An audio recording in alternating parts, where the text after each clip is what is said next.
Good morning, everybody, and welcome to Guys in a Garage. I'm here today again with JJ Roco. What's up? Is it am I the first three-timer?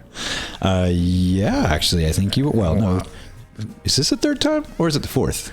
It could be fourth. Yeah, you're right. It's either. I think it's fourth. If you count the one with Jameson. Yeah, you've been on several times. Yeah. Well, thank you. I'm honored. Yeah, you might. I feel like the Saturday Night Live guys that do the monologues and they got like those little golden jackets or something.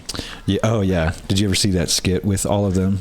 Yes, I think a while ago. Yeah, Justin Timberlake has the record for amount of times that he's done it. That's crazy. That he's hosted. Yeah, the Golden Jacket Club. Yeah, the Golden Jacket Club. I'm ready for my jacket. I could probably get a hoodie made. Yeah, hoodies are great. Yeah, Golden Hoodie Club. Everyone in our family loves hoodies.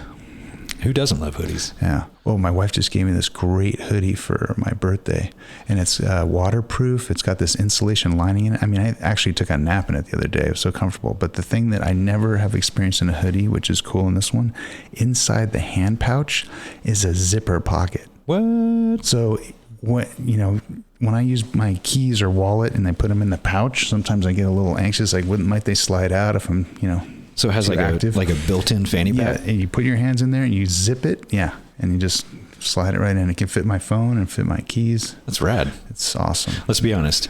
Your wife bought her a hoodie and gave it to you to hold. Well, she loves hoodies. She has, I think her collection, she now has more hoodies than I do. Yeah. But I told her she got to get one of these hers are all traditional hoodies. They're not like this. This is like next level hoodie. Yeah, I'm just saying that's what they do is... Yeah. They buy you hoodies and then they steal them. Yeah, well, I mean, she's free to say it is a little snug, so she probably would fit into it better than I would.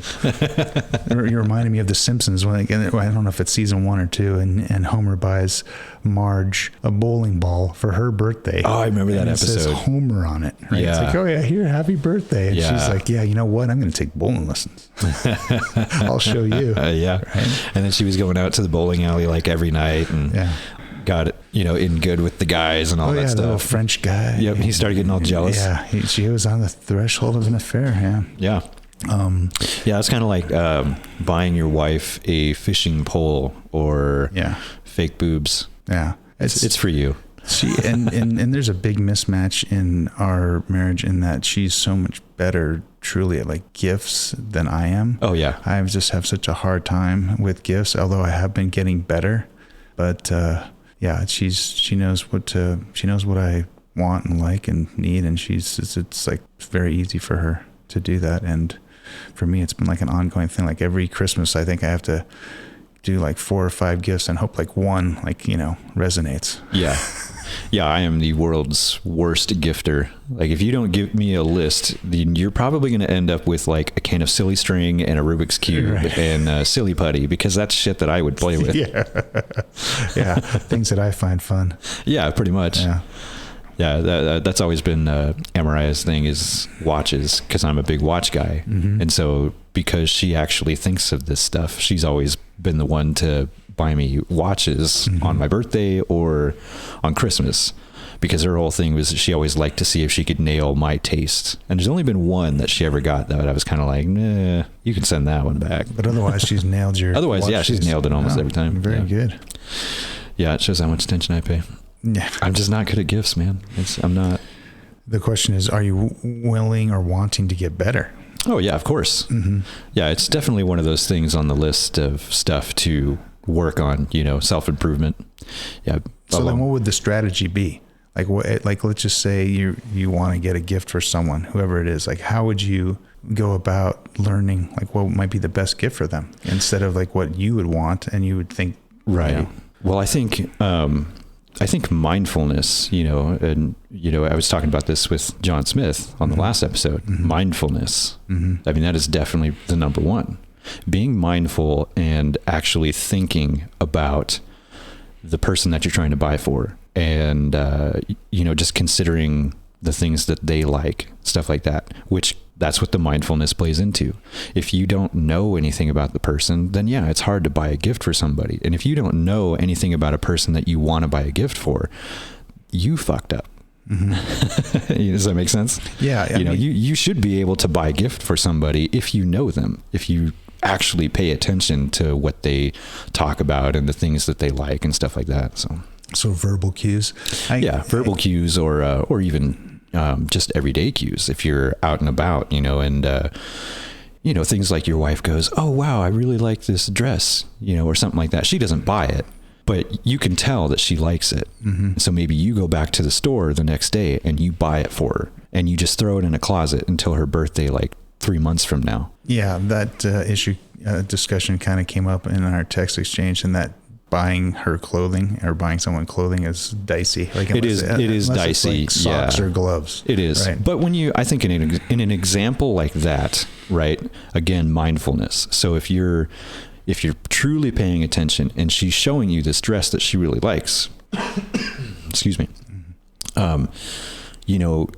you just pay attention, and maybe you look at what rack she pulled it off of, or you go into, the closet and you look at the last dress that she wore and find the size, which can be dicey because sizes are always different, mm-hmm. but it'll still give you a track to follow, so that you can say, okay, well, she wears this size in this other dress. This one looks, about like it would fit her, and it just gives you something to go. It can be dicey, but it's not impossible. And it also depends on the kind of woman.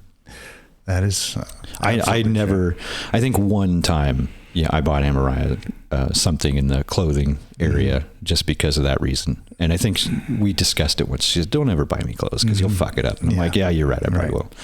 The one time I did, though, I nailed it. So. Oh, well, that's good. I would say, my question is, the word mindfulness is still just so slippery, and I kind of struggle with it. Like, what exactly is, I know people talk about it a lot and they try and teach it in some, schools, but I don't know exactly how I could define it and how I know when I'm being mindful and when I'm not. It really is just paying attention to things and noticing things that maybe you normally wouldn't. Mm-hmm. Does that make sense? Like, when we're out, when the fellas are out and we're just, having coffee, or we're just sitting chit-chatting bullshit and whatever, I'm on the conversation, I'm talking to you guys. I'm still being mindful. I'm trying to be. I'm listening to what you're saying so that I can answer and have a good conversation. But when you're talking about somebody that you either care for or that you're interested in dating, stuff like that, then you've got to tune that up. Instead of running at, 50%, you need to be at least 90%.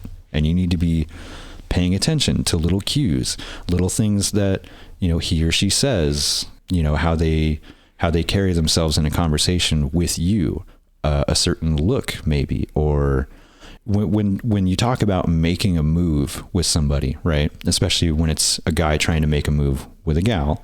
And I think we talked about this earlier. It doesn't have to be some big grand gesture. Even just putting your hand on the small of a woman's back and helping her into the car or through a door.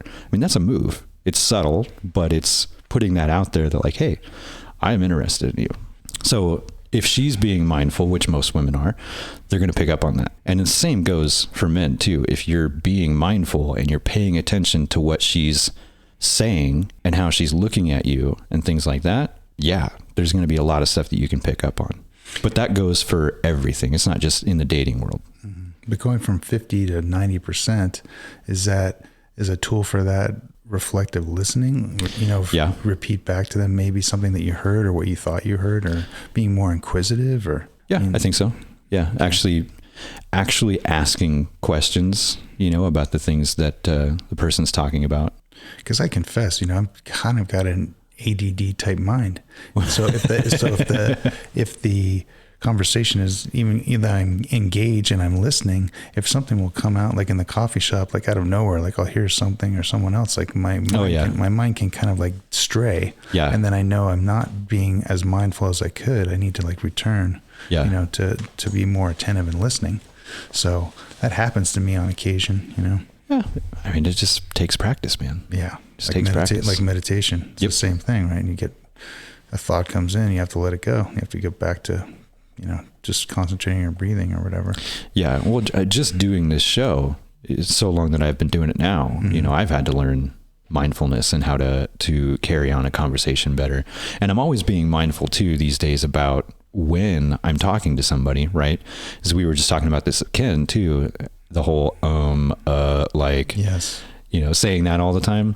So I'm constantly now being mindful of what I'm saying and how I'm saying it, because I want to make my conversations better. So mindfulness really is, it's not any one little thing.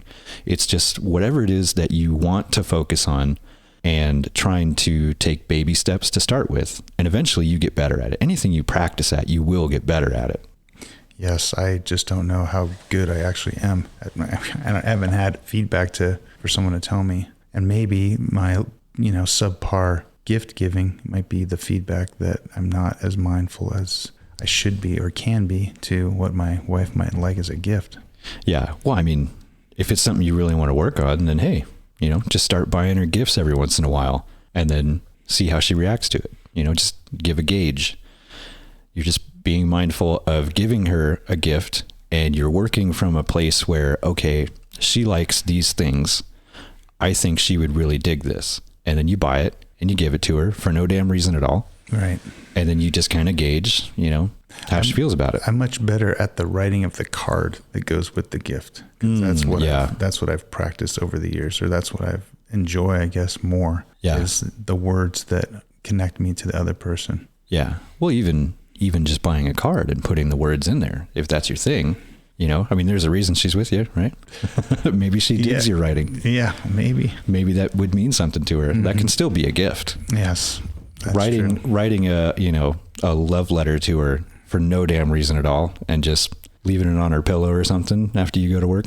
Yes, I did write her a thank you note recently as a surprise, and she thanked me when she got it, and I think she was surprised. Yeah. And, it's made the trip to the post office a little bit less mundane and more like, oh, I got a letter. I got something I actually want to open. Yeah. Hey there, wait a minute, Mr. Postman. There you go. You ready for karaoke? You're warming up for tonight already. Oh yeah, I don't know about tonight. I got a card game going on tonight. Oh, good for you. We'll see. Yeah, I may end up going out after that. Yeah, last night was a lot of fun though. Your social calendar is cranking now. It is, yeah. It's getting pretty busy. I'm enjoying it though. Good for you, man. Yeah, learning how to be more of a people person, getting out there and just talking to people. Yeah. See how things go. Yeah, it's been a lot of fun. I was wondering if that was your crypto ledger. That's just a thumb drive? No, it's not my Bitcoin. Because I knew you talked about like crypto in the past. No, I need to get some Bitcoin. I need to luke it up, as I would say. Yeah. Just follow. Did I share with you that anti-Jim Cramer ETF? You know who Jim Cramer is, right? That Mad Money, that bald guy. Yeah, the name rings a bell. He's yeah, on NBC or MSNBC. He's got the sleeves rolled up. Oh yeah, I'm telling you now. Like, FTX is solid. It's like you had Jim Cramer. Mad Money. Mad Money. Yeah. I mean, he's the one that was talking about like SVP is safe. And then SVP goes down like the next day. So I bring him up because he said something recently about crypto. He's just like, yeah, if I were you, I'd sell this. I'd sell your Bitcoin right now. And like the next day, Bitcoin went up like 14%. Well, yeah, he's like another, there I go again. My brain's not working. I should have took some Alpha Brain before this. He's like another Elon Musk. Like if he talks about something in a market, it's probably going to go one way or the other. Yeah. So someone started a negative Cramer ETF. So they watch the show, whatever he talks up, they bet against or they short. And that ETF that they created based on going against whatever this guy says is now up like 15%. Like it's beating the market. Oh, is this it? Inverse Cramer Tracker ETF overview. There you market go. Watch. Well, it was. Yeah. So someone created this. So I thought that was hysterical. Yeah. Marketwatch.com. Investing. Yeah. It's interesting. So this is just basically shorting whatever the hell he says. Yes, exactly. On his show. That's awesome. Yeah. I mean, he made sense years ago when we heard him on the radio. We used to listen to this AM station. This is probably the years before XM. And the guy would have him on weekly. And his advice was just, if you want to invest in stocks, just invest in stuff that you're already buying. So if you go and you're dedicated and loyal to Heinz ketchup for your French fries, buy some stock in Heinz. And, when he said that, it kind of made sense. And it does make sense. And when, we used to shop a lot at Target, I'm like, okay, my mind's going to be more at ease if I just buy Target stock. So my wife and daughter want to go shop at Target. Like, yeah, have a great time. Like, that'll help our stock, you know? So it's like, so that made sense. But recently I think he's kind of gone a little bit off the deep end. So if you haven't seen that documentary, Eat the Rich, I think it's called Eat the Rich. It's about Wall Street bets. So I know Jameson knows about this too. It's about the whole Robinhood thing and how the Robinhood investment app and all that, and GameStop. Yeah, that was insane. Yeah, so there's a whole documentary on that. I think it's a 3-part documentary. He was featured at the beginning of that, and he was the one saying, you know, GameStop, basically, get out. It's going down. And so... yeah, it went up real fast. Yeah. Anytime that happens, dude, it's a bubble. Yeah, and then you realize who actually... the GameStop saga on Netflix. Then you actually realize who the client is, right? So these hedge funds had so much money. They're the ones that are actually making the transactions. Robinhood's just kind of like a middleman type of thing. And so they stopped making the transactions. And Robinhood, at one time, you just woke up. GameStop stock is going rocket sky high. Then they wake up one morning and they can't buy anymore. All they can do is sell. And so it forced it, boom. I remember that. Yeah. Robinhood stopped. They put a halt on buying, which was kind of ridiculous. Well, it made perfect sense because the head guy, I can't remember his name now, who was in this hedge fund, who apparently has got the most expensive real estate property in the country. He basically just said, you know, shut it down. Like, you work for us, not for the capital investors.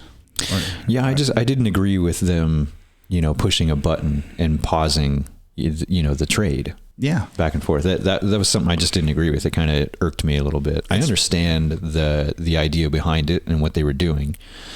It just bothered me that they did it. It's market manipulation. Yeah, right? It is. So it's like the people that are crying like free market. And believe me, I want to have faith in the free market. Right. But when somebody can just push a button and say, nope, you can't buy, you can only sell. Well, then that's not a free market. Exactly. Yeah. If it's going to go down, it's going to go down, and let it go down naturally. Let it do what it's going to do. Right. So that's kind of, you're reminding me of my response to anyone who says like, oh, well, that's not real socialism. We got to try real socialism. You know, they say, right. So my response would be like, well, what you're blaming on capitalism isn't real capitalism. Yeah. Why don't you try real capitalism? Right. And then maybe you'll see a different outcome. You're blaming everything on capitalism, like socialism's the answer, like it's never really been tried. Well, capitalism really hasn't been tried, not with all this market manipulation going on. Yeah. I don't know. I think there needs to be a healthy balance between the two. Like, I think that capitalism and socialism can dance together fairly well as long as it's done properly. The problem is, you know, greed. Always has been and always will be. So it's possible, but very unlikely that scenario would happen. Yeah. In a perfect world, it would be awesome. But explain to me how the socialism and capitalism dance well together, and how in let's just say your utopia, like you could wave a wand and you can make a Dave utopia. Well, I don't know about that because I'm a fucking moron. I don't know shit about, you know, I don't much. know about but the one thing that I think of is we already have certain degrees of socialism, right? We all pay. Sure. I mean, when you go and you register your car, they charge fees and all that stuff for, you know, EMTs and things like that. A lot of the money that you're putting into taxes supposedly goes to roads and everything else. So we're all paying into this form of socialist system where we all pay for something that benefits everybody. So there are certain things like that. Mm-hmm. And then, you know, if you were to look at healthcare and stuff like that, I mean, I think that is definitely something that we could benefit from. I'm not saying that we should go strictly to a socialist healthcare system that's only run by the government. There should always be an option for privatized healthcare, in my opinion. If you want to pay for insurance, you should be able to do that. But there should still be some level, I believe, of social healthcare that anybody can get on so that people can be taken care of. Yeah. So, and you're a healthcare guy. So, I mean, tell me if I'm talking out of my ass, but. Well, you're not necessarily, because what you say is true. These things do exist. But I would also, my pushback would be, is something like a road so sophisticated to make that a private company couldn't do it? And there are some places in the world, Southern California being one of them that I know, that there's private highways. you pay an extra fee. So some people don't want to do it because they think, as you just stated, they already paid their taxes to be in this public road. But other people that have some money that they can use, they bet, you know what, I'm not going to sit in this parking lot of traffic when I can pay an additional fee and be on this highway going 80, getting to my destination more quickly. And that's a private road. Yeah. Right. So going to healthcare now, I saw it at one of my former places of employment when I worked in Rancho Mirage, California. In the imaging center, there was 2 waiting rooms. There was a waiting room for the majority of people, right? People on Medicare. And there's a private VIP waiting room. So in the architecture of this building, they were basically telling anyone that entered, you're either just an average Joe or you're special. You're a very important person. Yeah. So you tell me that there's not at least two-tiered level of healthcare. Right. There is. That just exists. Yeah. And that will always exist. Oh, yeah. You know, you think Bill Gates is going to have the average hospitalist, you know, who's a foreign medical graduate, like taking care of him at bedside in which there's some crisis? Of course not. Yeah. Right? So, I mean, and then you saw a lot of what they call concierge medicine, right? So you don't want to go through your insurance. You will pay cash on the barrelhead for a doctor, supposedly a very skilled doctor, but you have access to them 24/7, 365. You pay a nice chunk of cash. Remember, this doesn't exonerate you from paying all your taxes that you already mentioned for Medicare and for everything else into the government. You pay in addition to have this concierge doctor kind of at your beck and call. You know, we were friendly with a concierge doctor and his wife, and we went out to dinner with them. And getting through one dinner was just painful. Not necessarily for me, but for him, because he was responding to texts and phone calls. You know, old ladies, it's like my heart's like palpating. You know, I'm wondering if my digoxin level is too high. And he's got to deal with this all the time. The good side for the person who pays the cash is, heaven forbid, they have to be admitted to the hospital. They will see that same doctor. That doctor will show up at their bedside because they've paid them to take care of them the entire way. Yeah.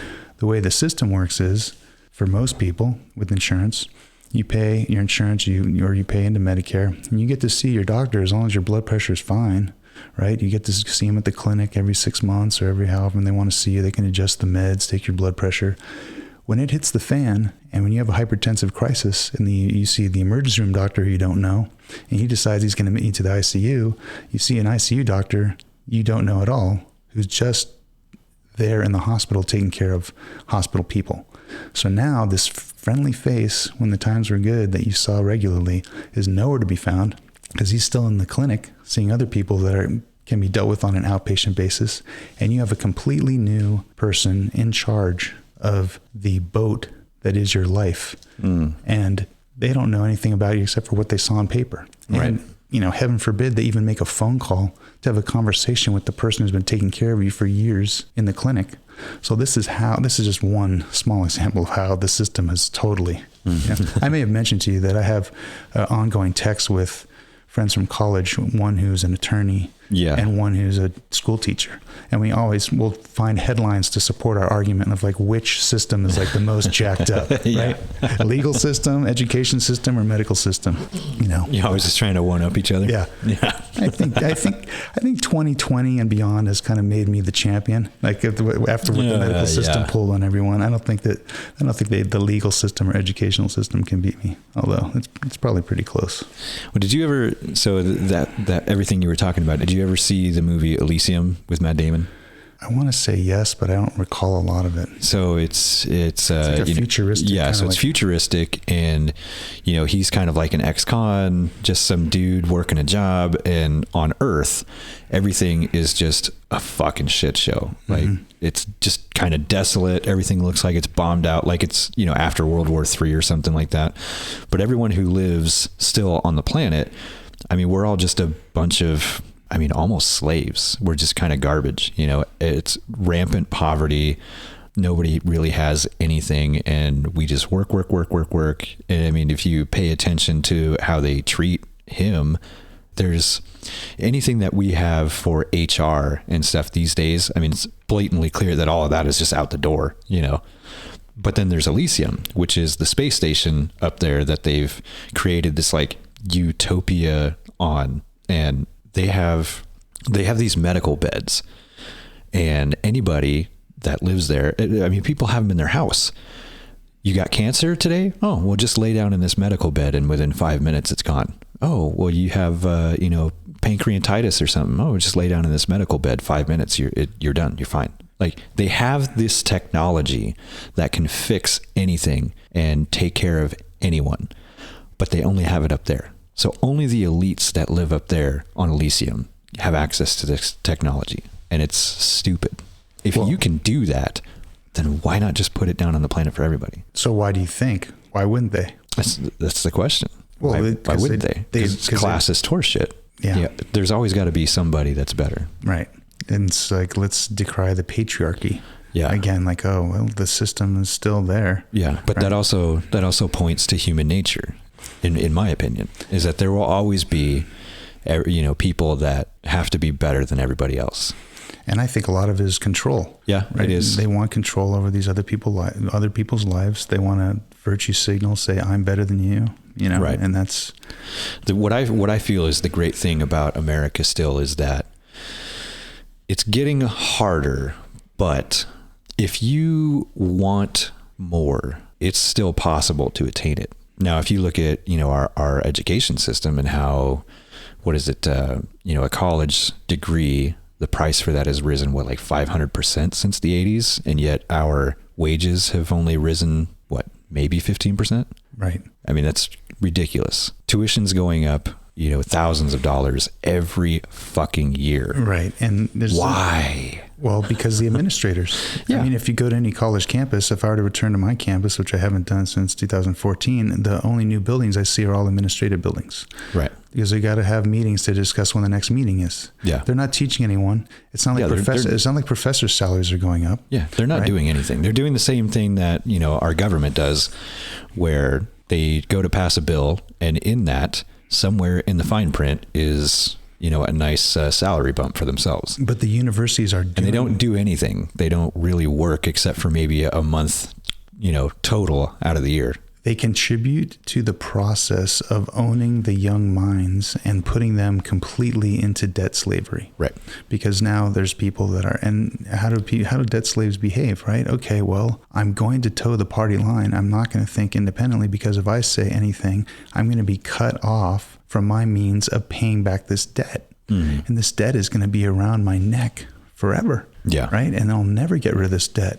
But all that being said, what I was leading into is that I feel like it is still possible in this country, as long as you play the game and you're willing to work your ass off and make some sacrifices and go without for a while. It is still possible to put your all in, get an education, and come out on the other side with a means to be that elite, or to work up to that elite level, if that's what you really want.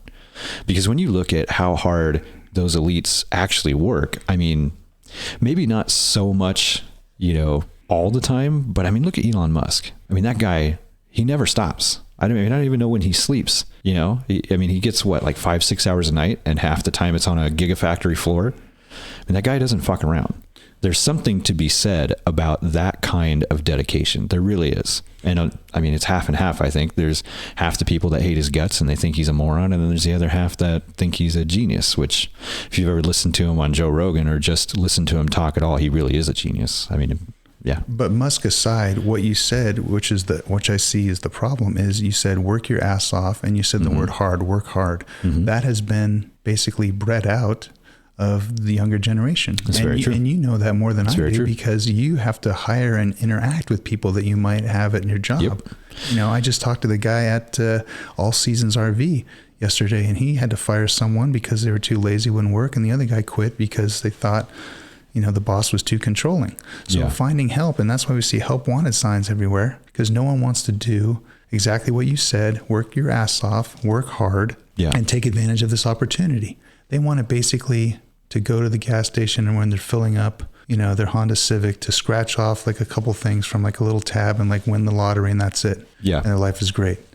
Yeah. Everybody wants the nice car and the boat and the big screen TV to watch the game on. And they want all of this awesome stuff, but nobody wants to put in the fucking effort to get it. Absolutely. And that is 100% the problem. Right. And why should they?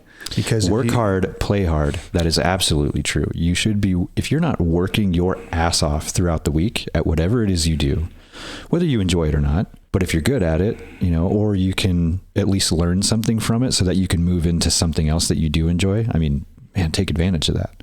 But if you're not busting your ass every day that you're doing whatever it is you do, then you are failing. And then on the weekend, when you have your time off, then you need to be prioritizing that time so that you can play hard and enjoy your time away from that grind, from that work. But I mean, how is that person going to even be trained or taught to do that type of grinding? You know, little Johnny, like, okay, he's out in the backyard with the orange cones, dribbling a soccer ball, working all the time with his dad. He's gotten really great at soccer. His skills are incredible. And Jimmy over there, who just shows up, never goes to practice. He's got, you know, chocolate bar all over his face. He comes and he goes to the medal stand and gets the same trophy. He still gets his trophy. Yeah. Yeah. It's ridiculous. So Johnny's gonna be like, why am I, unless he really loves soccer and doing that, which is possible. But why would he love it if he's not getting, you know, part of loving something is like to get some accolades and some validation from outside yourself. Yeah. That's the way human beings still work, right? That's what ends up being a nice guy if you do it to the extreme, if you can depend only on validation outside yourself.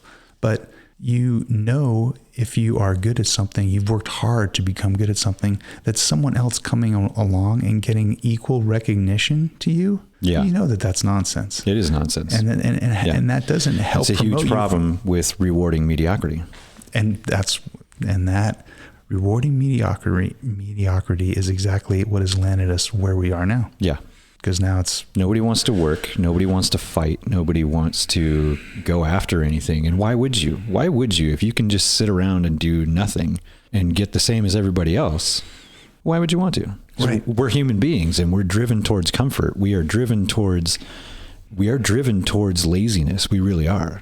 We want the most we can get for the least amount of work. And that really sucks because you get the best reward from the hardest that you ever work. And people won't experience that because they're not driven to do it. Yeah, they're not. They're not taught or driven to do it. Yeah. And talk about like the least amount of work. What about your demographic? You happen to be born, right, with a darker skin color of a minority ethnicity or something else, and now the way of dancing around the system will dancing around that. Well, so I just saw a picture, a composite of welcome our new Stanford, you know, physician graduate, our new surgeons that graduated from the residency program, and every single person was a person of color, and there was only one male. So what I'm getting at is, as you said, you don't have to necessarily work hard, right? You just take the easy way out. You're based on your demographics, you're going to get rewarded. Yeah. Because that's the way the world is now. They're so focused on your demographics. Right. They want to make sure that you have a different sexual persuasion, skin color, and ethnicity to get a position in the current, you know, presidential administration than they are in competency. Yeah. Right. So no one cares about competency, right? So it's like you're going to go in, you're in a car wreck and you need a trauma surgeon to work on you. It's like, well, I'm glad that they have this diversity hire here. You know, that's really going to help me live. Or you're the person that's just like freaking competent. Now, I'm not saying that it's mutually exclusive, but if I was in the person's position that I was a minority or I was a person of color that, you know, was given a leg up, so to speak, just because of that, I'd be kind of pissed. I'd be like, you know what? I can play this game. I'm just as smart as you. Like, give me the same test, right? I'm not getting this because of what I look like, you know, or that I'm a minority. I'm getting this because my aptitude is as good, if not better than yours. And I will show you, right? That's the same thing. I never understood like why, you know, for example, in California, they want to print ballots in all these different languages. Well, you're telling the people that came to the United States that you're too stupid to learn English, right? And so if I went to Italy and they're not going to print like a ballot in English for me to vote, I'm now an Italian citizen. You're telling me, oh, you're going to print a ballot for me because I'm too stupid to learn Italian. That's how I interpret it. It's like you're really just condescending, you know, to some of these people. And I don't know how people don't see that. Like that's the actual racism, right? Yeah. I know we're getting on. I know you probably didn't want to. Whatever, man. I don't care. I'll jump into anything. I'm putting my testicles on the third rail here and see they're going to get fried off. No, I think I think this whole idea of, I mean, it's a real thing that companies can get tax incentives for diversity hiring, whether it's women, whether it's people of color. And personally, I think that's fucking insulting. I really do. If we want true equality, well, then let's put this on the same playing field. Now, has there been in the past, and probably still today, I mean, I'm not going to say that it doesn't happen, but has there always been an issue with somebody maybe picking the white guy over the black guy just because? Yeah, of course. But now it's shifted in a lot of places the other way. They look at, hiring the black guy as, oh, well, we can claim him on our taxes. They want the tax break. Yeah. In my position, I don't give a shit where you come from, what you look like, who you are. If you are suited to the job, or I sat down with you and it was a great interview and I had a conversation with you, and you might not know anything about the job that I'm hiring for, but you have a great personality and I can tell that you have a willingness to learn and a drive, I'm probably going to hire you. I've had a lot of great people come through that came from all walks of life, from different backgrounds, different colors, creeds. I don't give a shit. And that's really how it should be everywhere. It really is. Because in your own self-interest for your business, these tax breaks aside, you're more compelled to be drawn towards competency and ability than you are ethnicity and cultural background. That doesn't help you when you need someone to actually perform the duties of the job. Right. Yeah. In my opinion, I mean, anyone of color who's going for a job, I mean, if there's even a notion that you got this job because of your skin color or because of where you come from or something, or because you're a female, you should be insulted too at the fact that that company is probably going to get a kickback for hiring you. You really should be, I think. Yeah, I mean, it's because then you don't know. You don't know. Did you get hired because you really are the best pick for this job? Did you get hired on your merit? Did they look at your resume and they saw your education or your work history, the things that you've done? Did they call any of your references? Have they really checked you out? Are they hiring you for you and what you can do, or are they just hiring you because they'll get a kickback and because it looks good? Well, it's complying with the current culture. Yeah. And that's what they want. The current culture is just, I don't know what's going to change it unless there's some kind of parallel society that's established. Yeah, it's fucking sad. Yeah, I mean, the stuff that, whatever, I'll just say it, the stuff that this woke culture horseshit pushes to try and make things equal, it's not equal. Yeah. It's really not. We'll see. And it's from, in my opinion, it's formed mostly from the left, but there's a lot of horseshit on the right as well, which is why I try to just kind of go right down the middle, Well, yeah. Let me cherry pick the good stuff. You're an orphan. You're a political party orphan. Yeah, I think it mostly comes from that, and they push all this horseshit about equality and all that. Well, here's the plain truth, everybody. Nobody's fucking special. We are not all equal. Some of us are better at some things than some others. Does that make you better than somebody? No, it doesn't, because everybody is really good at something. Find out what that something is and go with it. Figure it out. And once you figure it out, work your ass off to make it into something that works for you. And that's really just the nuts and bolts of it. Well, what's funny to me is you talk about equality, and then the new woke culture permits for biological males to show their superiority in women's sports. Yeah. Yeah. So yeah. Isn't that funny? Where are all the feminists? Yeah. Wouldn't you want to favor a birthing person, as they call them now? Yeah. So, I mean, I don't know. It's such a bizarro clown world. Yeah. I mean, that's a tough one, because I mean, do what you want to do, be who you want to be. You should feel free to be who you feel that you are, but I'm sorry, it's male or female. It is binary, 1 and 0. I mean, that's all there is. You can believe whatever the hell you want to believe. It doesn't make it fucking real. Sometimes at night when I'm sleeping, I believe that I'm a Abrams tank and I can fucking blow shit up with my mind, but it doesn't give me tracks. I bumped into this guy at the store. He's telling me about his grandkids educating him how at public schools they need to have a litter box in the bathroom because some of the kids are identifying as cats. Yeah. I mean, where does it end? There is such a thing as allowing imagination to run too far. Yeah. There really is. I mean, I know you talked with John Smith about the stigmatism of people seeking help for mental disorders, but is the stigmatism that strong that you wouldn't want to maybe have your kid talk to someone if they thought they were a cat? I think that there has been a stigmatization on certain types of mental instability and mental issues, but there's also a lot of other mental instabilities that we have just fucking glamorized for some reason. We allow ourselves to believe and think out of reality and, nurture or foster horseshit like that just because we want people to feel good. And I'm sorry, but you're not always going to feel good. And guess what? Reality, sometimes it fucking sucks, but it's real. It is reality. And if you can't learn to handle reality as it is, then you have a much bigger problem of just believing that you're a cat and want to shit in a box in school. Yeah.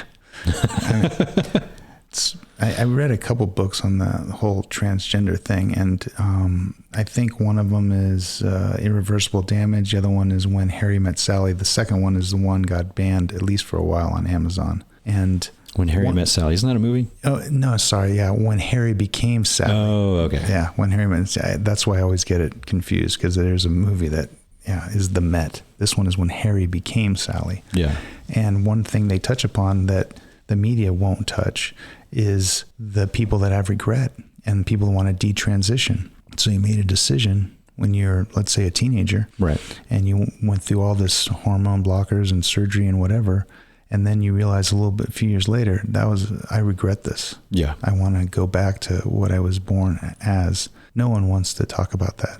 No one wants to, they have this false dichotomy of, the people that are making money off this don't, be disillusioned. There's money to be had in this. Oh yeah. Right? There's money to be made in everything. Surgery, right? Yep. So this is a big thing. So people are behind this and they're making money. Mm-hmm. Now that's setting aside my conspiratorial angle of it also serves the depopulation agenda. But the people that are, selling you the surgeries and the pills, to basically sterilize you, they're telling you this false statement of, would you rather have a living daughter or a dead son? Right? So the boy wants to amputate his penis and become a woman. And they're saying, like, if you don't let him do that, he's going to commit suicide. They leave out the fact that people that have these gender dysphoria problems, they have a higher suicide rate in general. Yeah. So you're not guaranteed to have a living daughter. For all you know, they're going to amputate their member and become this woman and then still be depressed and still have the mental issue and then commit suicide after that. Yeah. You're making it sound like the cure to suicide, right, is gender transition. Yeah, which it's not. And especially with the way that culture is today, it is completely confusing. Kids have no idea what they want. They don't. We do not mature until we're really at least around mid-20s. We really don't. Yeah. So it's very easy for anyone, under that age to just fall into everything because we are so wrapped up in trying to figure out where we belong. Who are we? What do I want for me? And so it's very easy for people to just, hey, I guess maybe if I cut my dick off and become a girl, then I'll be in with this crowd. I'll be somebody. I'll be accepted, and vice versa. I mean, it's ridiculous. Well, but we're allowing children who have no idea what they're doing and they're just driven by hormones to go ahead and make this completely life-altering decision that should not be made at this point. I'm not saying that if you want to do that, if you want to transition and you really feel like that's you, go ahead, do it. In my opinion, if you're going to do it, fucking do it all the way. This horse shit of putting on a set of tits and keeping the dick and still using the women's bathroom. No. If you're going to do it all the way. Be a woman or vice versa. Be a guy. I don't care which, doesn't matter to me, but go all the way. Don't half-ass anything.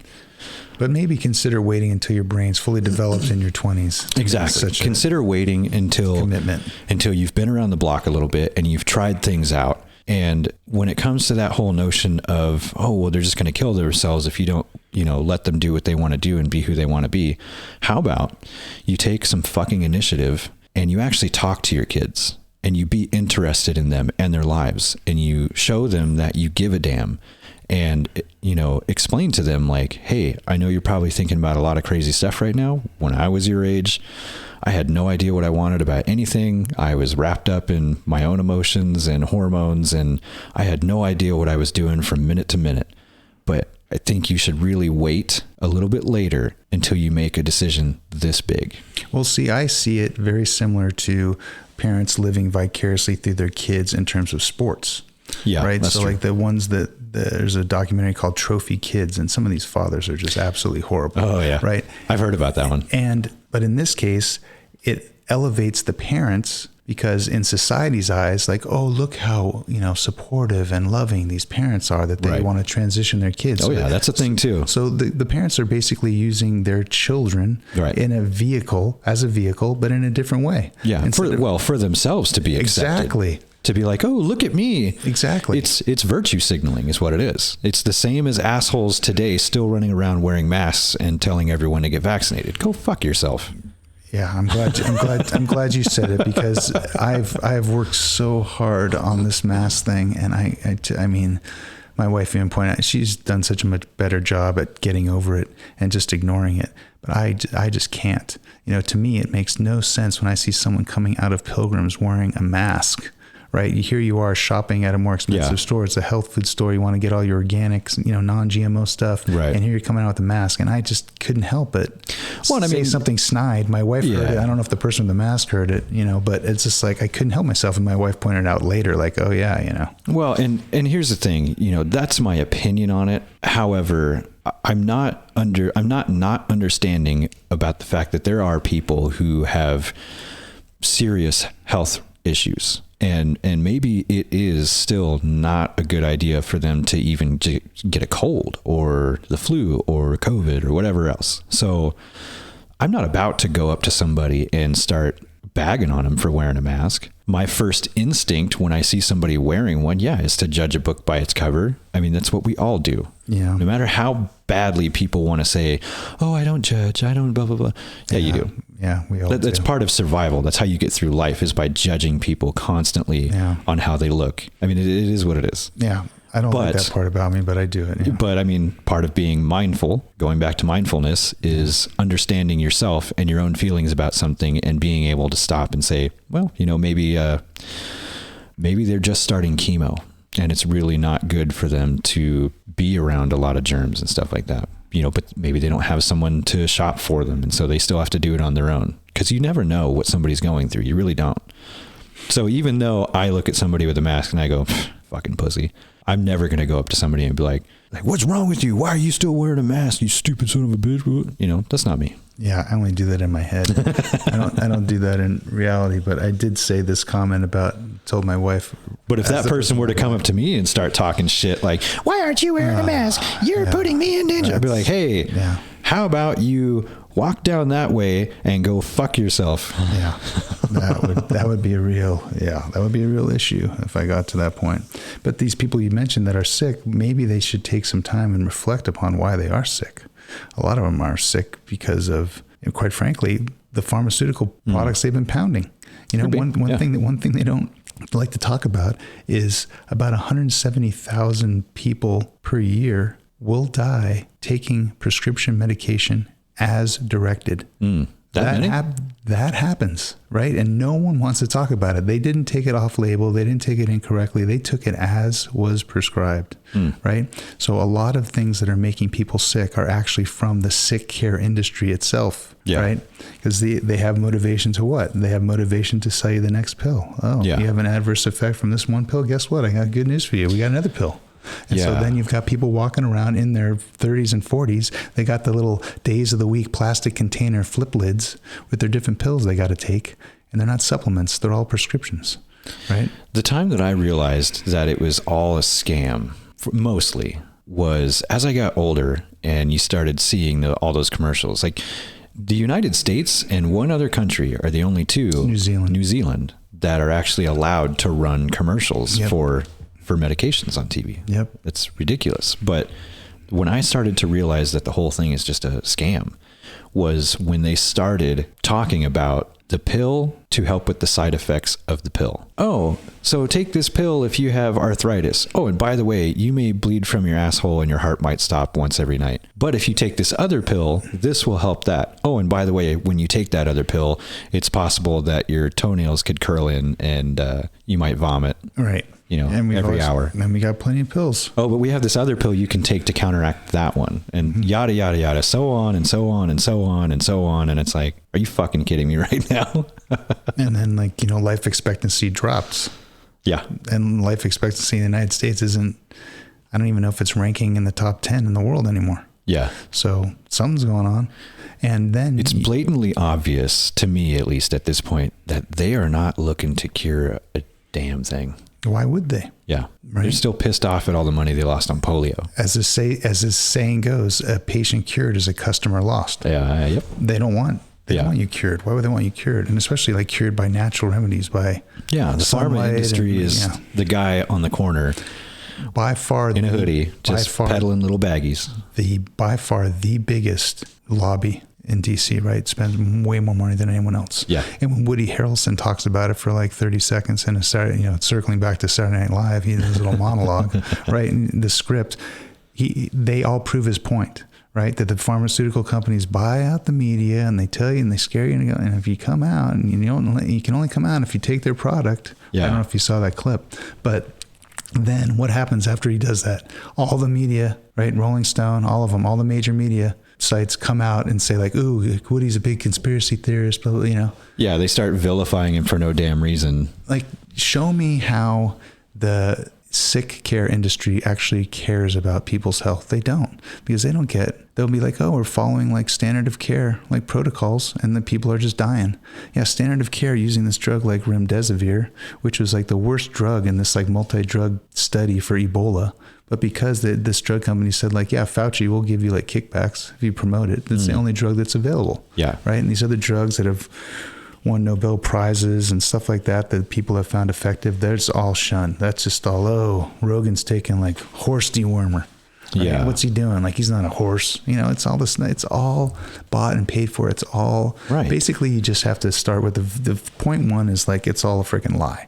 But that's where the problem of greed comes into play with everything. Oh, yeah. Because lobbying, I think everybody at this point probably knows how I feel about lobbying. It's legal bribery. Yeah. It's horse shit. Absolutely. It should not be allowed because, the guys in the Senate and the House and everything else, they're getting kickbacks if you help me pass this deal, Senator, I'll put a little extra something in your campaign. Yeah. So it's just legal bribery. But then that filters down to the healthcare system, right?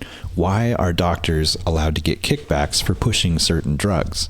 It's stupid. How about you actually give a damn about somebody's healthcare and you recommend whatever medication is really going to help them and not have something on the table that says, well, if I give them this one, I'm going to get, an extra $100 or whatever it is. Because the medication is really going to help them, is going to make them any profit. Yeah. That's the bottom line. Yeah. Is the bottom line. Which means line. most healthcare professionals these days do not give a shit about you. They don't. And they're not trained to do that. Yeah. Right? They're trained. So I remember when I used to give lectures at except for maybe nurses. I really feel that nurses actually care. Nursing is a calling. So I think that if you're in nursing, and I have I would call him my kind of nephew who recently became a nurse and he really loves it. I'm really glad for him. I'm glad he likes it because I warned everyone, when I was invited to, a few years to lecture at my old medical school, I would spend the first 10 or 15 minutes being don't do it. Yeah. Stop your first year medical students. There's no disgrace. Get out now. Right. Find a way to pay off what little loans you've incurred. Do not go down this road. I'm telling you right now, you're going to look back and you're going to remember this lecture, not anything academically that I taught you, but you're going to remember me telling you that you do not want to become a doctor. You think you want to become a doctor, but you don't. Yeah. And turn around now. And these eyes are like huge and wide and like wide, and be like, and then they'd come back and be like, well, you know, your specialty isn't it going to be taken over by AI? And I'm like, well, why isn't all of medicine going to be taken over by AI? Yeah. Essentially, they're just human AI right now. Yeah. They can't think outside the box. They're not allowed to, right? Nobody who had the symptoms of COVID was allowed to be treated outside of the hospital. Like, oh, sorry, there's nothing we can do for you. Let's wait until we can shove a tube down your throat, right? Get an actual $38K per intubation bump the hospital's got. See, no one looked at that either, right? The incentive for every diagnosis of COVID that the hospitals got. Yeah. You want to talk about money and greed and bottom line. That was what motivated them. So, of course, they're on board. Yeah, they were getting kickbacks. Right. The hospitals were for everyone that they listed as COVID-related and on a piece of paper. And everyone gets an intubation, they get more. Yeah. So you have to put them on a ventilator, now you're getting more. But these same people, if you try to treat them to prevent them from getting to the hospital, there's nothing for you. Medicine had nothing to offer. Right. Sorry, you didn't get a damn thing. And so why is there no connection between that? Like, we have nothing to offer you because guess what? Right. You have nothing to offer us in terms of money. You're basically worthless to us outside the hospital. Right. You have to be admitted, and then we get our money. Yeah. Right? Well, then they vilified everyone that wanted to talk about, you know, the ivermectin stuff and all that. And it's like, okay, well, if this is really such a big issue as we're putting it on this pedestal, right? Yeah. World lockdown. Yeah, if it's really such a bad thing, why are we not exploring every possible avenue of treatment? Why are we not looking at these things that are outside the box that maybe would be considered not unethical? That's not the word I'm looking for, but off-label usage. Yes.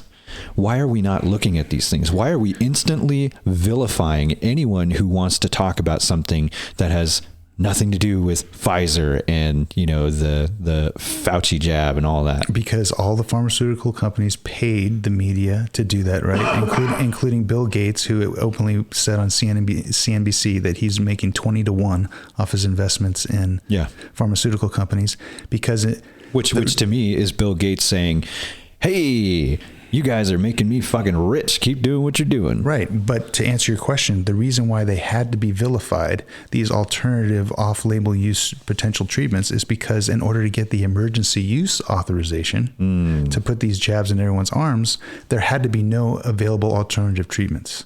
So that's the key. Right. So once you shut everything down, once you say that's like horse dewormer or that's for malaria, that's not for this, then the only option you have are these experimental injections that have basically came to market in 10 months. Right. Right. Yeah. But that's what's horseshit to me is, okay, ivermectin, that's for malaria. Well, if somebody's already tried it and they can show you, right? They talk all day long about follow the science. Okay. Well, somebody's tried this and they put it down on paper and they've reported several times over again that the science shows that it works. Maybe not for everybody, but in a lot of cases, it works. It works well enough. It's doing something. It works well enough not to be granted an emergency use authorization. That's the point. Yeah. Right? It works at least well enough that you're not getting your EUA. Yeah. Right? So that's the problem. So that's why it has to not work at all. But so instead of following the science, the saying goes, you should follow the silenced, because everyone who was shut up, who were speaking about alternatives, including they tried to shut up Joe Rogan, right? Yeah. Like, oh, Neil Young's going to threaten to remove his music. Like half the people like listen to Rogan, like, who the fuck's Neil Young? Yeah, good. Like, right, exactly. Right, exactly. So it's like you're trying your best to shut all these people up, but the people that you have shut up, if you can find them, their alternative platforms are not going to be on YouTube. Those are the people that you need to listen to, because their so-called science has become a cult of scientism, right? That's exactly what it is. And when Fauci gets up there and says, when you criticize me, you're criticizing science. So now I am science. He's like the Messiah. Right. He personifies science. Well, if it can't be questioned and challenged, it's by definition not science. Right. And in fact, when people say trust the science, trust is never involved with science. Science is always verified. Right. When you say trust the science, you're treating it as a religion, plain and simple. Yeah. Right? You basically have faith in the science. And no one even goes to look and analyze the science itself because doctors don't have enough time. They just have like the summary. Someone say like, it works. The injections work. That's all you need to know. Safe and effective. Just keep peddling it. Get out there, right? Because they got to pay for their overhead. They got to pay their office staff. They got to pay their medical school student loans. When are they going to have time, Dave, to sit down and go through the actual methods and materials? Because have you ever looked at probably a paper? not? They barely have time for their patients. Unless they're doing it while they're trying to golf. Right. They're so, and if you ever looked at these papers, they're so dry and they're so. Oh yeah. But you have to. The answers are. Yeah, in there. I liken it to reading Catcher in the Rye every day for the rest of your life. I haven't read that in a long time, but it is one of those banned books. What was I going to say? It was something about not Catcher in the Rye, about the dry material in there is where the answers are. And people who have taken the time, some of the people that have been censored, silenced, put on this list of the so-called disinformation dozen, right? That the government came out with saying, don't listen to these people because they're giving you misinformation, right? That they looked at it and they cornered the people because this whole pandemic was built on 6 quote scientific papers, most of them from South Korea. And all of the authors basically admitted this virus has never been isolated and never been purified and never been shown to be the sole and only cause for the disease being reported. All 6 of those papers, all those authors admitted that. No one looked at that. No one cared because they're like, we have a worldwide pandemic. Right. And another numbers that people don't want to look at is the fact that we went from 38 million cases of the flu in 2019 to 3,200. Yeah. Like it dropped that drastically. Yeah, that was funny to me. It's like all this COVID nonsense, and it's like, whatever happened to just being sick? Yeah. Whatever happened to having a cold or the flu, which, we've been pushing, the flu shot for every year for eons. And now all of a sudden, COVID. Oh, you're sick? Well, it's probably COVID. Yeah. No, I think I just have the flu. Right. No, it's COVID. Right. Well, those PCR tests are a whole nother thing, right? So the guy because they can't accurately separate the two, right? The guy, he was a president, I think, in Tanzania. It was an African country. I believe it was that one. He tested a pheasant, a papaya, and a Coke bottle, and they all came back positive with the PCR test. So he showed that these tests were a sham. Of course, now he's no longer alive, and he's been replaced by one of Klaus Schwab's World Economic Forum minions. I wonder why he's no longer alive. Yeah, it's a mystery to me. Yeah, because he wasn't willing to push this nonsense, right? Oh, wow. He just happened to have a heart attack in the prime of his research. Died suddenly. Now people are dying suddenly. Yeah. All of a sudden, Yes. Interesting. Yes. Yeah. Well, Rand Paul, I have mixed feelings about him, but he's the one who's cornered Fauci at the Senate testimony, and he just cornered the Moderna CEO recently because that Moderna CEO blatantly lied. And he said that, no, there's a higher incidence of myocarditis in people who've gotten COVID, not people who have gotten the injections. And Rand Paul's like, that's absolutely not true. And I've got 6 papers here to back it up, and I'm going to admit them into record. All of them show that people have had the injections, especially teenage young boys, all have a higher incidence of myocarditis than people that have had that's the heart. Yes, heart inflammation. And that's got, last I checked, something like a 50% 5-year, 10-year mortality. So in 10 years, these poor kids, 17-year-old basketball players dropping on the court that live, they got myocarditis, and half of them will be dead in 10 years. Yeah. So, I don't even think we've started to see the effects. But the evil genius of this, which is so brilliant, Dave, is that when people start dying, when the population really does get culled, what's it going to be due to? It's going to be another variant, right? It's not going to be due to the shots.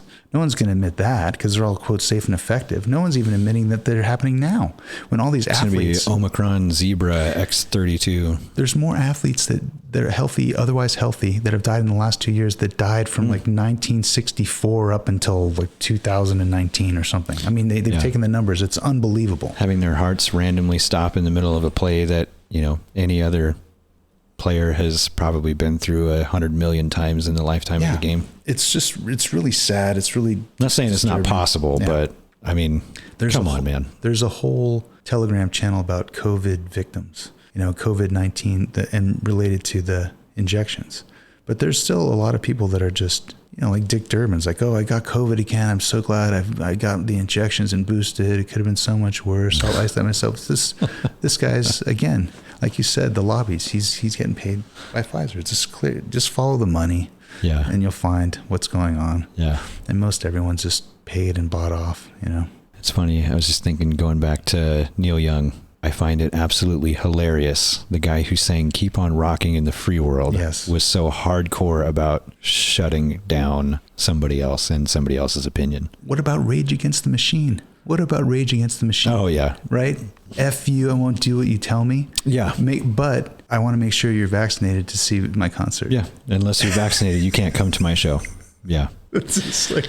Yeah, which I don't know. I think personally that's probably their front man pushing that crap. I've never been a fan of that guy. I think he's a fucking asshole. Zach De La Rocha. Yeah, he's a Tom Morello. Socialist. Yeah. Absolute amazing guitarist. Uh-huh.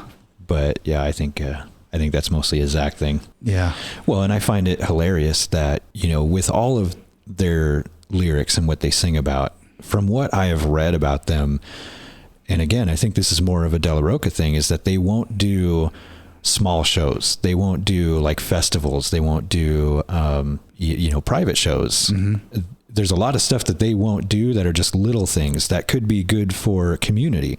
They won't do it because unless it's in a huge arena where they're going to make a shit ton of money, it's not worth it to them. This sounds like a socialist. Yeah. Because you're the guy at the top, right? You're the guy with the 3 mansions. Socialism's for the little guys. Right. Socialism's for the crowd. That's right. It's not for the band. Yep. The band, of course, is the people in Elysium with the cancer curing machines. Uh-huh. They're not the people that are down on Earth struggling. Yeah, true socialism only really works for whoever it is that's on top. Yeah, it's the person who's implemented the socialist system. Mm-hmm. Yeah, and I think that those guys are socialists too. And I used to listen to them. They used to be a playlist to help increase my energy. If I'm feeling a little bit dragging it's good down, gym music. It is. Yeah. It's like I need to be picked up before I have to do work or work out. Yeah, I would like to listen to them. But now, since that whole nonsense, I'm just like, well, something Ken was saying today was basically like, shit or get off the pot. Yeah. If you don't agree with them and you think that they're fucking morons, it doesn't matter if their music is great. Stop listening to them. I have stopped listening to them. And the same thing with the Offspring, right? So the Offspring fired their drummer. For what? Because he wouldn't get vaccinated? Yep. Oh, it sucks. I love Offspring. Fuck them too. I know. So that's the whole sad thing, right? So, and there was a little video on it I sent to my friend recently because he said, yeah, I'm done with Offspring. And he really liked them. He's like, they're off my music library now. Yeah. But they had interviews with the other band members, and one of the guys is like I don't know if he's got a PhD or he's got some kind of advanced science degree. I think it's the lead singer. And yet, they insisted, but the drummer had his own physician say, you've got all these other health issues. Like I would not recommend this for you, because of these health issues. And he tried to present it to the band like, nope, sorry, we'll just have to replace you. Yeah. So just like, I feel like it's kind of a double-edged sword no matter what, because at this point, if you're talking about, well, I don't agree with them and how they feel about stuff, so screw them, I'm just not going to listen to them anymore. It's a form of cancel culture. Yeah, I'm canceling. Which I do not agree with. Yeah. I've seen Offspring in concert at a festival. I have not seen Rage Against the Machine. I still like their music. And then it's the same thing. If we apply this, dude, we're never watching another movie again. Because if you think about all of Hollywood, right. Where you can just see like the Gary Sinise scenes in Forrest Gump, and that's it. That's what you'll be left with. Maybe John Voight a little bit, or I don't know. So you have to kind of pick and choose, because most of the people that are artistic, this is why I think the left and the right, just to oversimplify, is I wish they would kind of look at how they are better together, right? They're better just symbiotically existing and not being so adversarial. Because most of the creative minds, the geniuses, the ones that are real entertainers, they're on the left. But I think of a lot of the people that can make those entertainers financially successful are on the right, because they're more geared towards business and investment and that type of thing. I think that's how it is. And it's like, if they just work together, both sides would be happy, right? Yeah. They're relatively happier. Instead, they kind of see like, oh, it's us versus them. And I think the people that are at the super top are just all happy that people already shut their throats because they're making even more money. Yeah. Right. Well, in much the same way that real men and real women are designed to be a unit and a team and Absolutely. work together in every single way and just mesh. It's the same thing with politics and people's mindsets. You have, we have our left and we have our right, and then you got people that are kind of in the middle. And you could look at it as each side has their own viewpoint and their own ideas about things. And not necessarily to say that we should cherry pick, but yeah, you kind of have to. Everybody should be able to work together and have conversations about things. And, this is how I feel about this. Well, okay. And then this is how I feel about this. And the problem is that we can't work together anymore. Everyone is so dead set on being right that there is no wiggle room. There is no room for compromise. And that's the important part. And then you've got the people in the center, kind of the libertarians that are more kind of like referees. That they're looking at team A and they're looking at team B, and it's just like half the time I'm sure they're like, what is going on in this fucking shit show? Well, what's so interesting is, how would you have a kind of a conversation with an intention of perhaps trying to persuade the other party or convert the mind of the other person, when basically, as you kind of implied, changing your mind is not allowed? You're not even allowed to really change your mind. Well, right? Yeah, in today's society, yeah, you aren't, because people are so hell-bent on belonging to something, and they care about what people think about them, which is one of the biggest problems, that they don't want to bend. They want to continue fitting into this puzzle that they're in, and they don't want to possibly stand out or have a jagged edge. So that's why people are so unwilling to bend. But I've said this before, any conversation you go into with somebody about anything like this, if your intention, first off, is to change that person's mind and get them on your side, you've already lost the argument. Right. There's no point in having it, because all you're going to do is preach, which is going to put the other person off, because they're more than likely in the same mindset of, well, I know better. This person's an idiot. I'm going to preach to them and change their mind and put them and bring them over to my side. I had light to dark, dark to light. I experienced that recently, actually, in real life. And it doesn't work. Yeah. The only way it works is if you go into a conversation with an open mind and you say to yourself, these are the things that I believe and this is how I feel, but I'm going to talk to this person because I'm interested in their viewpoint. And you both have to do that. And then you start talking and you bring up both your points, and you be open and willing to accepting that maybe your way isn't necessarily the right way. Maybe it's possible for you both to come together and compromise and say, well, you know what? I like what you did here, and I like what this signifies and what you're doing with this. This, I think, is a really good idea. The only thing I don't like about it is this, and this would be my solution to it. And then you work together. Yeah. Why is that so damn difficult for people anymore? The only place that it ever works anymore is in the corporate world, and even that still doesn't work. But in the corporate world, they have an incentive, right? Because they think that if we are able to collaborate, well, yeah, that our bottom line will improve. Right. Right. So we're driven by money. There you go. So greed is actually still behind the corporate collaboration. Behind everything. Right. So it's like, but for just a curiosity and a normal conversation, it's like, why?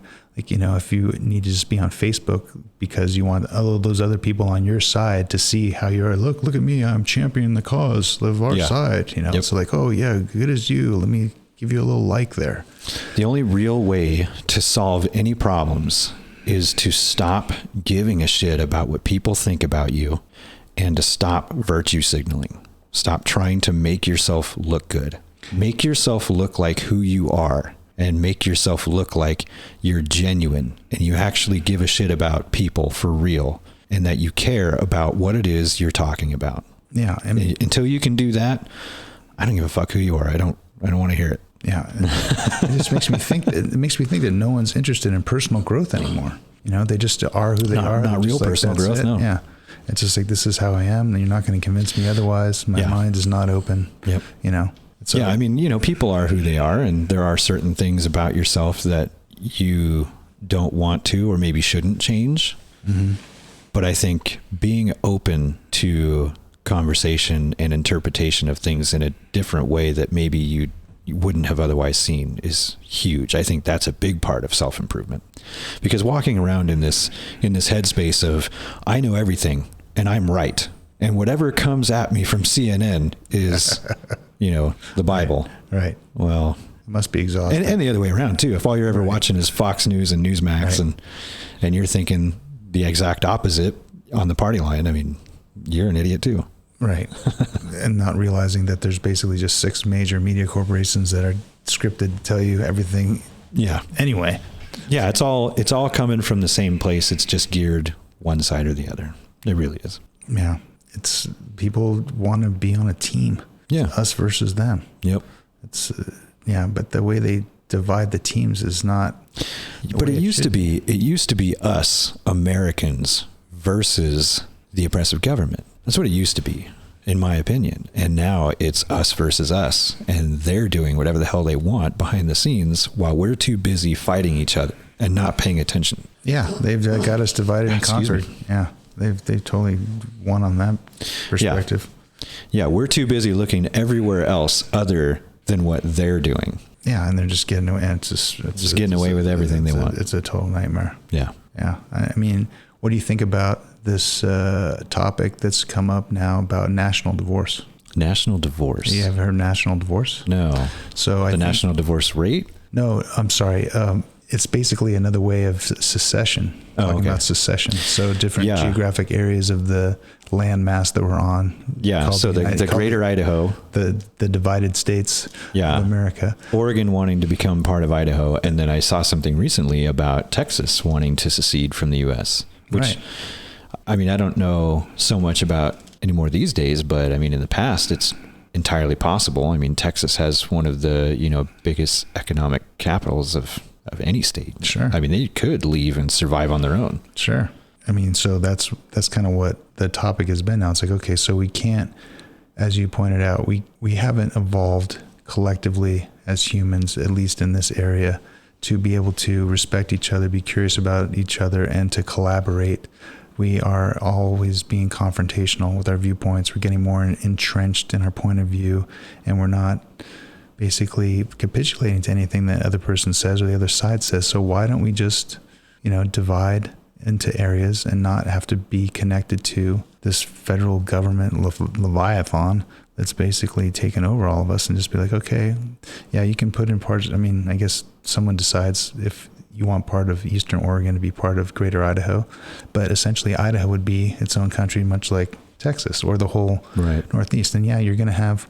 Yeah, I didn't even think about that. That would make Idaho a pretty damn big state at this point. Huge. Yeah. It's already a huge state, right? Yeah. You would put, there would be some blue areas in red states and red areas in blue states, but as long as. You can keep talking. I got to grab some water. Do you need some water? No, I'm okay. Thanks. Okay.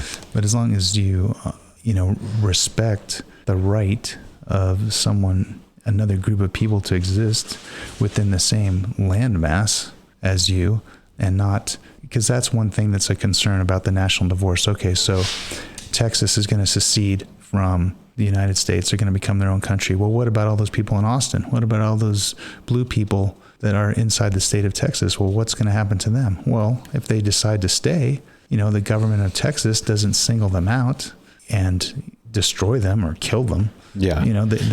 They're Austin's weird. They're going to let them exist inside the new country of Texas.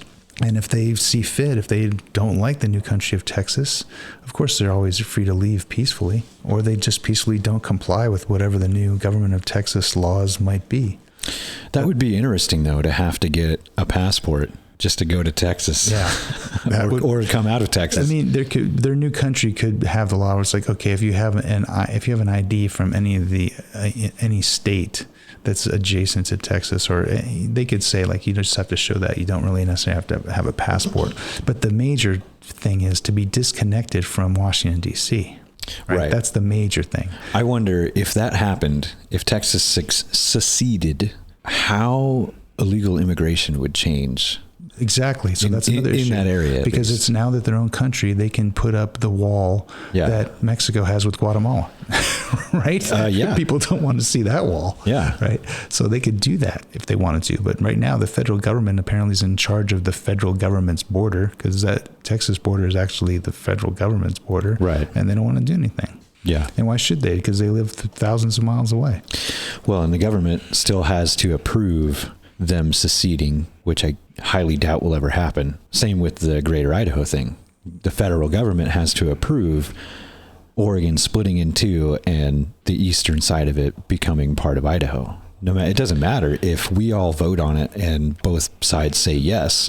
If the federal government says no, then it's not going to happen. So then it won't be recognized. So then when do you just stop recognizing yourself, the federal government? It's like, you know what? That's a good question. It's like, I don't care what you say. We're doing this. Yeah. And it's like, what are you going to do? You're going to send in troops to stop us? You're going to send in troops to Idaho, the most strapped freaking state in the union? That's where you're going to do it? You know, I mean, motherfuckers, we strapped. Montana, Idaho. That's what I keep telling my wife. It's like, you know, we're in the best area because guns per capita. Oh, yeah. It's like the three around here: Wyoming, Idaho, Montana, and then Arkansas.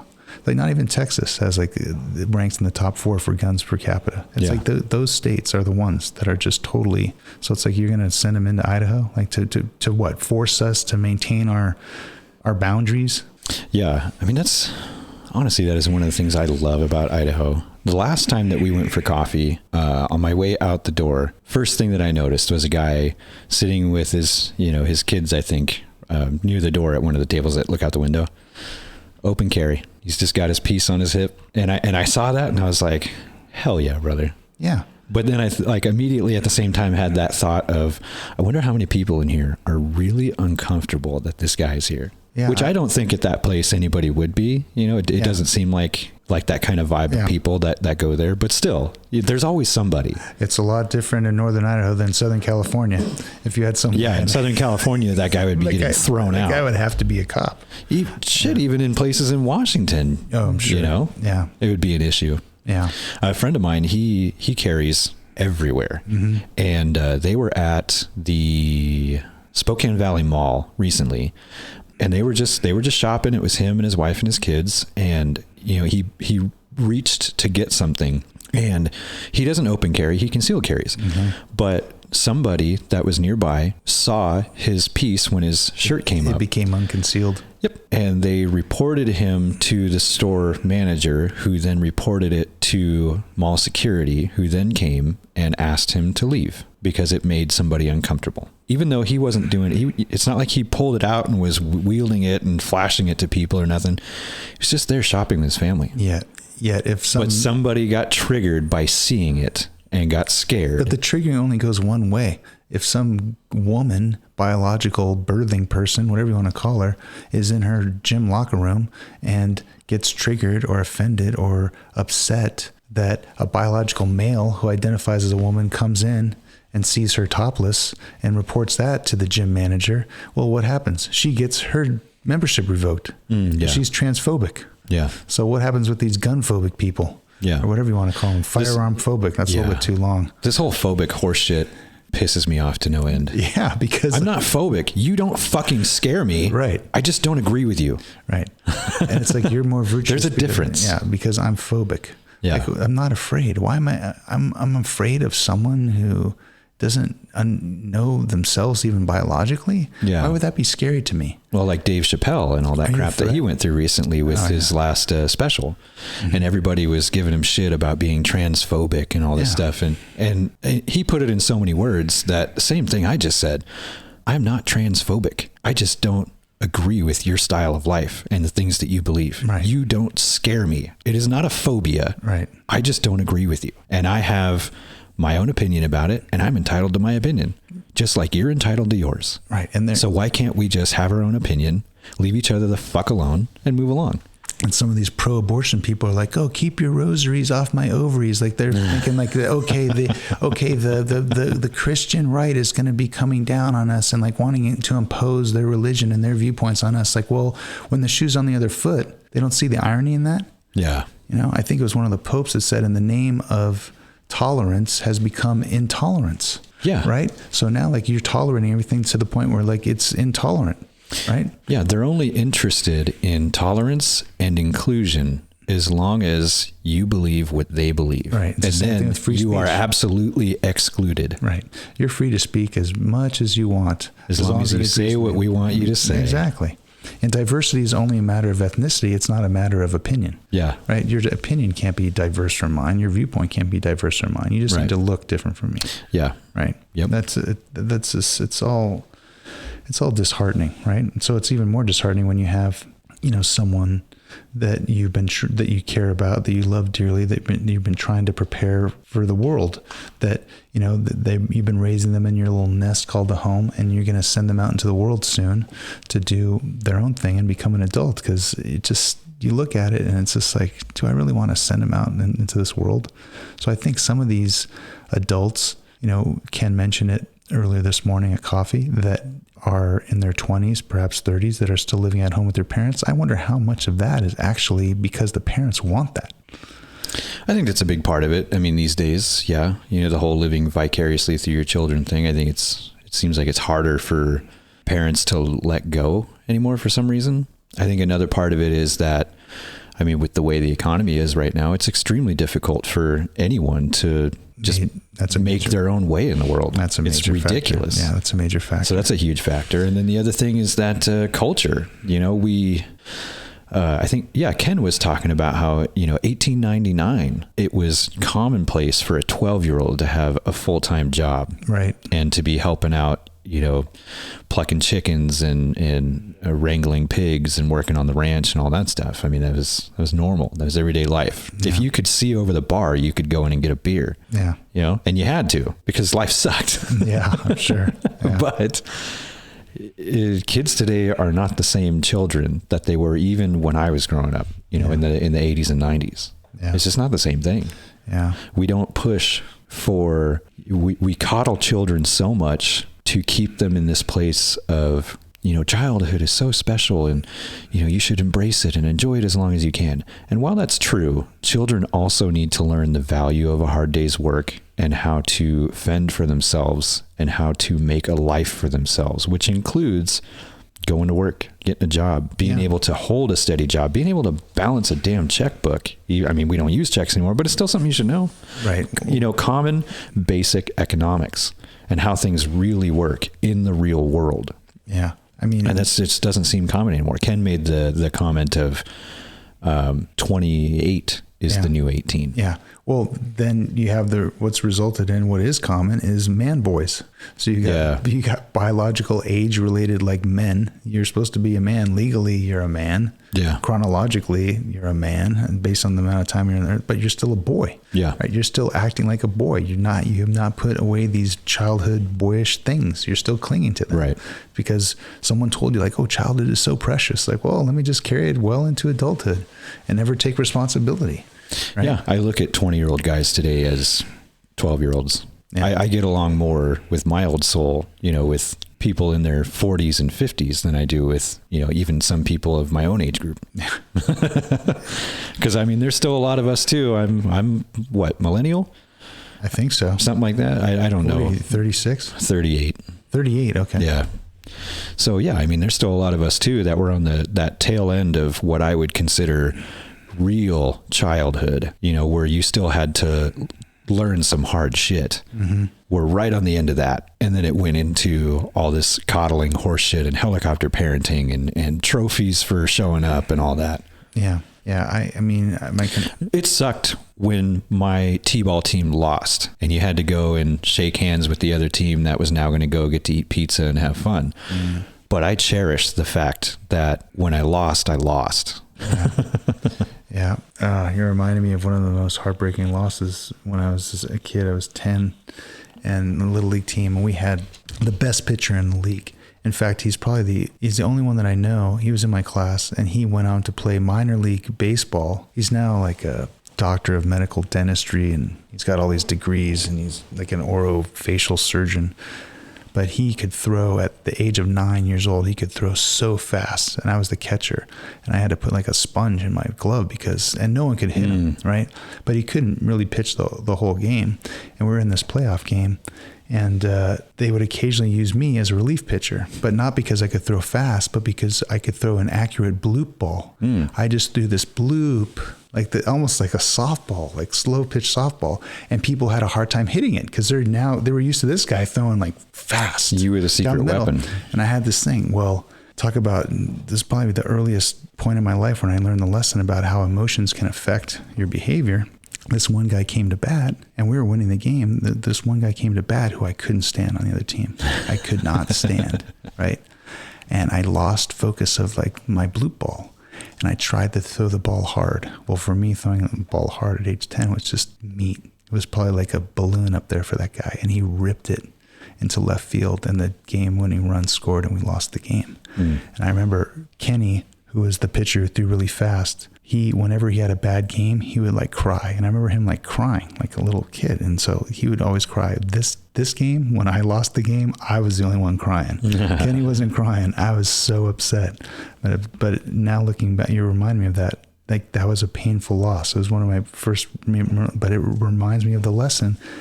You got a job to do. Try and separate emotion from the job that you have to do. Yeah. Because sometimes that's a lesson that's recurring in life. Right.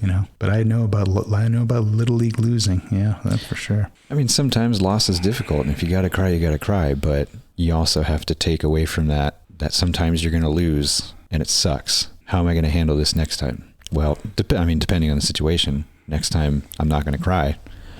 I'm just going to figure out what I did wrong or what I could have done better and try that again. Yeah. If only my 10-year-old brain could have processed all that. Right. I can process it now, look back on it.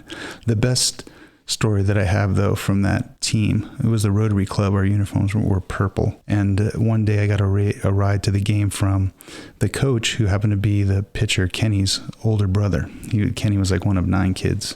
And so the coach drove us in his little camper, and so I changed out of my purple plaid pants from school into the uniform, and I was catching that day, and the team we were playing had such a popular support that all of their stands were completely full, and on our side was only like the team mother. The mother of these two, the mother of the coach and the pitcher, was just over there doing her knitting. And on this open Little League field, I'm on second base, and I look across left field all the way over there, and I see the outhouse, and I'm like, I gotta go to the bathroom, like time out. And Kenny, the star pitcher, who's also a great hitter, is at plate, and the third base, who's the manager, says, don't worry about it, he's gonna hit you in, don't worry about it. And I'm like, I have to go, right? And I had to go so bad that I tried to squeeze my nuts to like prevent myself from going, right? And I reached down there, and all I could feel was the hard plastic of the cup and the warmness of the urine running through my fingers. Man. Yeah. And here it is, the sound of it hitting second base. And the second base, and you hear this huge stands of people on the opposing team just laughing. There. Oh, man. And that's rough. The second baseman's like, my base. And I'm like humiliated. I'm like, well, I'm in the middle there. Now the coach doesn't know what to do. Yeah. I got a player pissing on second base. So he gives me the steal sign. So I slide and steal third successfully. I get up. There's like mud all stuck to my pants, right? I eventually get hit in. I score. And then I have to go back to the trailer to change into my school pants because they had me pitch the last inning. And so here I am, the only kid with like the bottom half of their uniform is their school outfit. Like luckily it matched. But that was the time I pissed on second base. That's honest God true story. I was 10 years old. Oh, that's great. That's possibly my most embarrassing moment. I wasn't expecting on telling that story today, but you own it though, man. That's awesome. Yeah. Well, luckily it was that long ago. Yeah, but you can look back on it now and laugh your ass out. Yeah, that's true. I can. Well, shit, man. On that note, yeah, let's close on that story. Yeah, I got to take a piss now, and I'm not going to piss in your chair. I'll and you're probably not wearing a cup. I'm definitely not wearing a cup. All right, man. Well, thanks for coming on again. This is awesome. Thanks, Dave. I always enjoy talking to you, buddy. Likewise. And everybody, thank you for showing up. Thanks for listening. I appreciate it. We all appreciate it. You can hit us up at gigpodshow@gmail.com if you have any suggestions, feedback, you want to tell us we suck, whatever it is, go ahead and hit us up there. We are also on Facebook, Guys in a Garage podcast. And you can also leave us a message on, used to be Anchor, and now I believe it is Spotify for podcasters. You can go on there and leave us a voice message. Hit us up sometime. Thank you, and keep on grinding.